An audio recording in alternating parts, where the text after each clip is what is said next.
Hello everyone! So, mag-ano tayo ngayon? Video. Half day rami karon, no? Uso po ang half day diri sa Amerika. Uy, bas hindi ara sa Pilipinas, no? So, half day mi ngayon kasi may paparating. May bagyo ba? Tornado. Tornado? Oh, yan si Ma'am Irene. Oh, may tornado ba, friend? Yes. Diyan si Sir Erms. O yan, may ano tayo, special participation. Sir Erms, anong masasabi mo? Walang pasok ngayon. I'm sad. Char? Bakit ka sad? Dahil walang pasok. Ay, ganun. Ikaw, Ma'am Irene, anong masasabi mo? Walang pasok ngayon. Yes, sad din ako. Kasi hindi ko na-execute ang lesson ko. Uy, charot!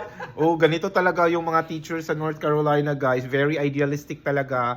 Very passionate talaga sila sa kanilang profession. Kasi may bagyo nga. Ay, bagyo ba? Hindi, no? Tornado ba? Aywan, hindi. Basta malakas.